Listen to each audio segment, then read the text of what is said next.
Hello, I'm Mila, And I'm Jad.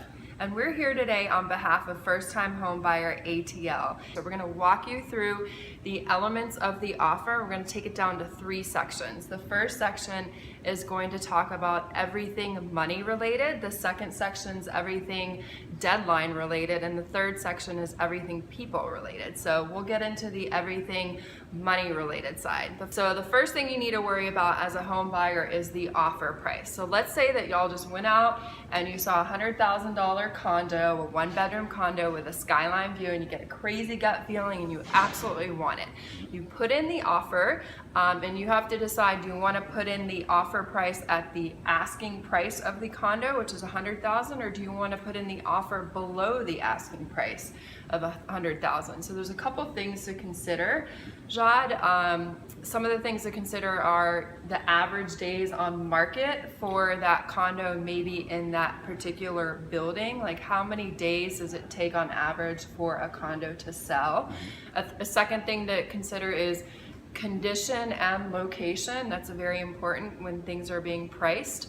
And then the third thing you want to consider is, has that condo already been under contract? If it has been, then maybe there's an issue with the condition of the condo, and that's why that contract failed. Right. So those are things to consider when you're thinking about your offer price. The second piece here would be talking about closing costs and prepaids. So to define them really quickly, closing costs would be things such as attorney fees, appraisal fees, etc. And prepaids would be things such as prorated taxes for the first year that you own the property, as well as homeowners insurance for the first year that you own the property.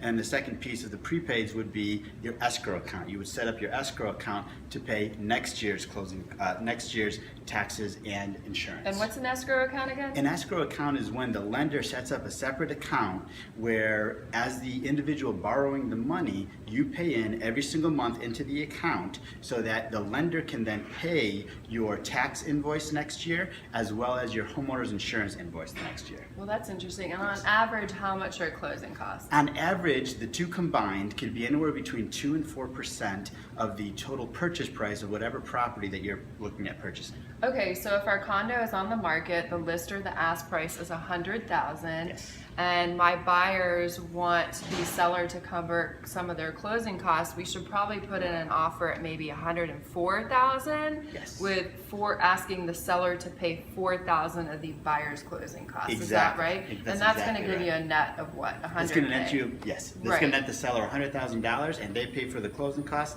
And the only thing that the buyer has to worry about at that point would be the down payment. Exactly right. And then their seller's happy because they're getting the $100K, which is the net that they wanted. You know, the condo was on the market for $100K. So the last part, money-wise, dealing with the purchase and sale agreement, which is 7 pages, would be your earnest money. Okay, earnest money is on average 1 to 2% of your offer price. And this is basically, look at it as like security deposit, okay? Just like if you were to go to the store and buy yourself a Prada handbag, you have 30 days to return it, no questions asked. Same deal with the earnest money. It is how serious you are to buy the property, to potentially lose that earnest money if you don't back out of the property after your return period, or what we call in the real estate market as your due diligence period. Okay. In summary, the 3 elements of the money part of the contract would be the offer price, the closing costs and the prepaids, and the earnest money deposit.